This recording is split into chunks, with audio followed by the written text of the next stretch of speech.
So it should send it over there. Perfect. Okay.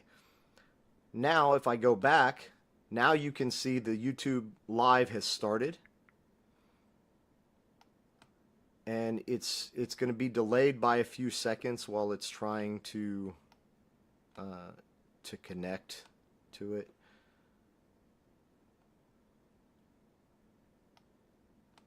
Go to OBS and select my tight cam. That's interesting. Okay, there we go.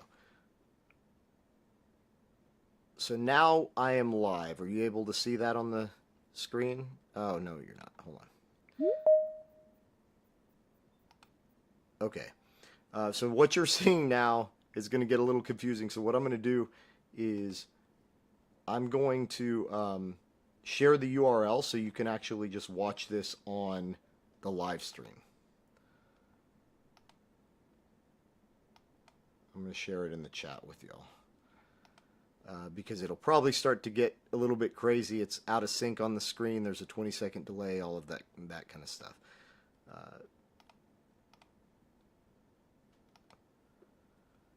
So I'm going to turn my camera off. I'm going to share in the I'm going to share in the chat. So y'all should be able to click on that and see my my YouTube live stream. I'm looking at it online right now, and it's running. Everything's going with it. Somebody pull that up and give me a confirmation that you're able to access it. I'm able to access it. Okay. And you probably are hearing me both on YouTube and on Teams. Is that correct? And it'll be kind of out of sync by 10, 20 seconds? Yes. Okay.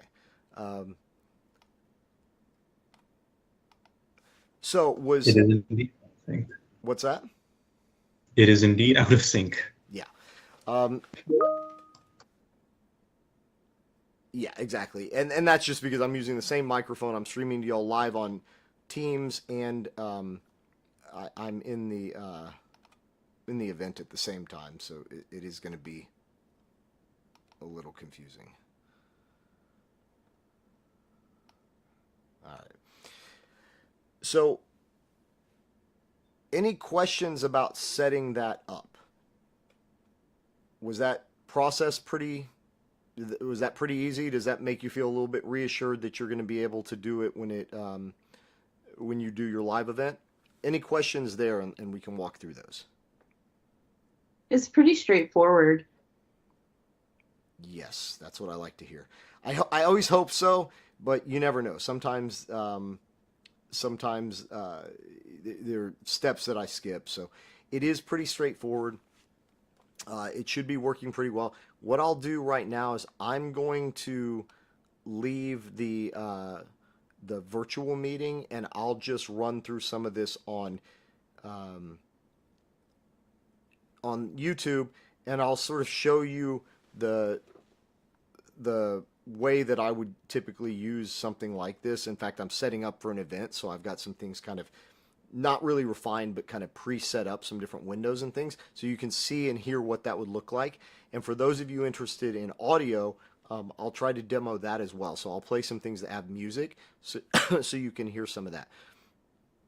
So I'm going to leave this meeting just so I'm not logging or lagging by creating too much of a drain on my bandwidth. And I guess y'all can just chat to me on the YouTube live. If there's anything that goes catastrophically wrong, let me know. All right, so I'll leave this. All right, so y'all should be able to hear and see me now. Right now, this is my tight cam. Once again, I had already set up these composite slides. I'm going to switch my screen capture back to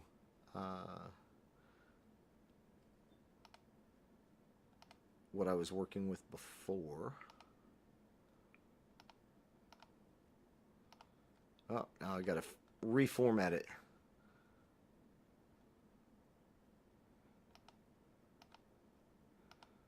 Okay, there we go. That's better.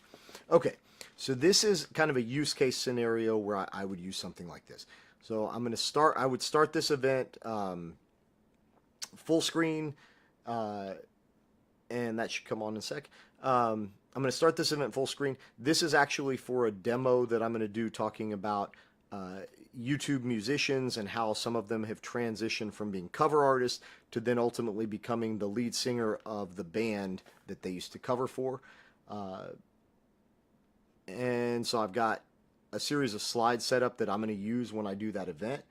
Now these will have graphics and other things, but I'm going to start by talking about Eric Grunwald, who's the new singer for Skid Row. I'm going to play. This is actually from his American Idol Ricky performance. was a young boy, he had a heart of stone. Lived 9 to 5 and he worked his fingers to the bone. So I'm bringing my audio mix down right now where hopefully you can hear me louder than him. If I bring the music back up in OBS, now it's going to be a little harder to hear me than to hear more of the music. Then if I want to bring it down a little bit, I can do that. And so at this point, I'm going to talk about how he basically went on Swedish Idol and he was playing a Skid Row song, and that's how he ended up making it through to Idol. Ended up winning Swedish Idol, and then he went on to have a little bit of a career, had a band that did fairly well. So I'll show a little bit of the music that his band actually created.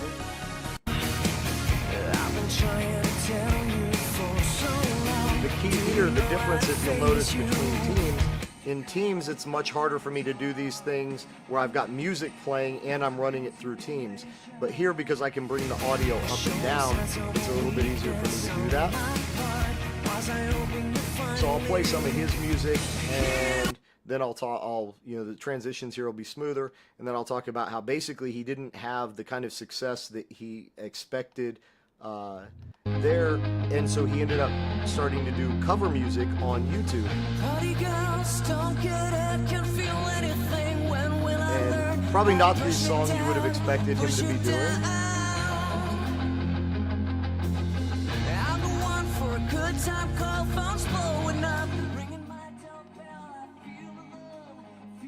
So his band didn't work out as well as he thought it would. His solo career didn't work out as well because they had him doing pop music, and he's really more of a rock singer, which you'll hear in this song. He actually then goes in to more rock vocals.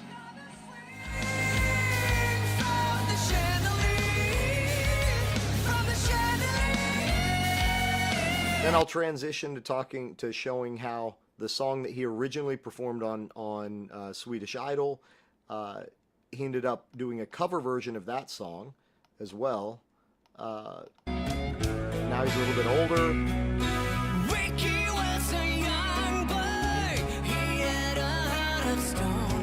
Lived 9 to 5 and he worked his fingers to the bone. Just barely out of school, came from the edge of town. Fought like a switchblade so no one could take him down. No, he had no money, no good at home. Then through this song, he ended up getting kind of a pretty significant following on YouTube and caught the attention of the band Skid Row that he's covering, who had lost their singer. Sebastian Bach was the singer of Skid Row, and they've been without a singer for 20-some years. They brought in other people. And here comes Eric doing their covers on Swedish Idol. Then I would go into playing. This is like the first show that he actually did with Skid Row. It's a massive stadium show in Sweden. And you can see he goes from being the the Swedish Idol playing for that TV crowd to then kind of having a career doing more pop music, which didn't work out, to then ultimately coming up and becoming the lead singer of the band that he won his audition with in that show. So I would show some of this, and then using those same transitions, I'd probably come over here and show this is the singer he was trying to replace. So he actually got a lot of negative feedback when he became the singer of Skid Row, because people said he didn't have the kind of energy that Sebastian Bach, the original singer, had, which you'll kind of see right here.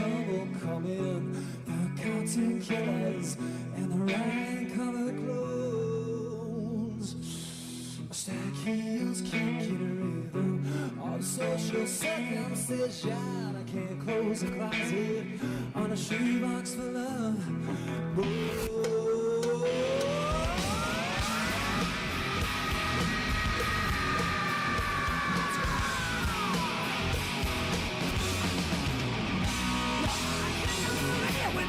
So you can see a pretty significant difference here between Eric Grunwald and Sebastian Bach in terms of their stage show. And he actually got a lot of criticism because at the time that Skid Row did this, and this was 1991, 92, they were one of the biggest bands on the planet. After they lost Sebastian Bach, that band sort of dwindled away.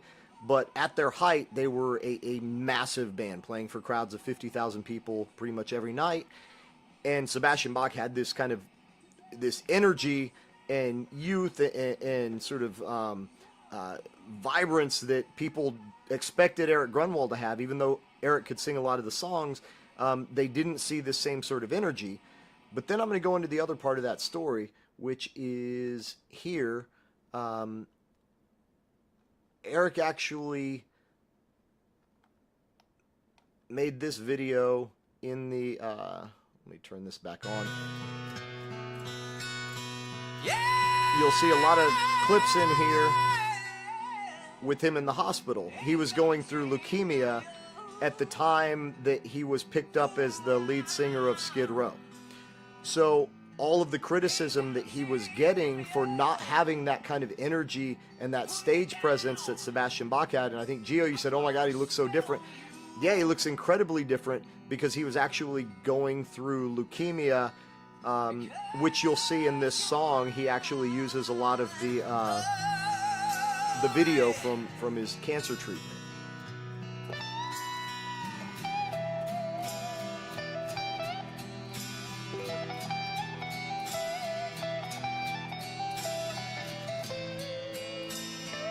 And so in the live event, I'll run through some of that, play some of the music. I'll kind of keep it in the background. That's a nice thing you can do using OBS and StreamYard, is I can kind of drop that music down during the guitar solos, talk over it, tell some of that backstory. And then for me, it's an important lesson to never judge people because you don't know what they're going through.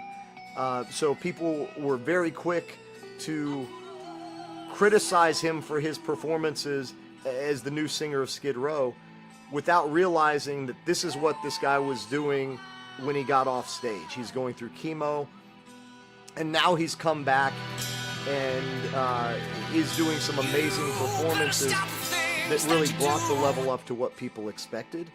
But this is the example of how I would tie things in on a live event like this. Now, I probably would have been going back and forth between like my tight shot, these shots. I don't think I have it. Oh yeah, I might have gone to this wide shot with him here as well. And let me bring up some of the music so that it's just going on a little bit in the background.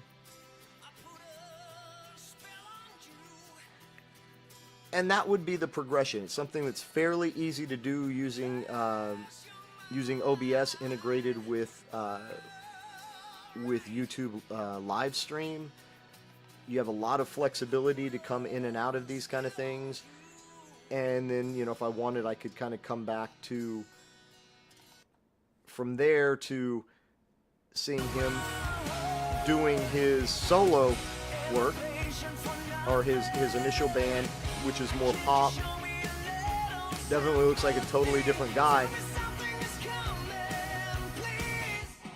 But it gives it a lot of context when you realize that this was just before he was diagnosed with leukemia.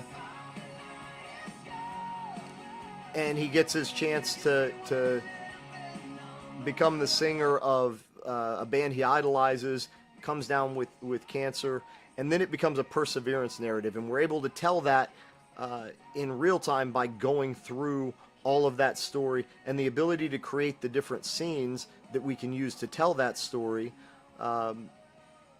Hopefully you can kind of see how that all comes together. So I'm going to terminate that live stream and come back to the main session, and then we can kind of discuss. So I'm going to end it.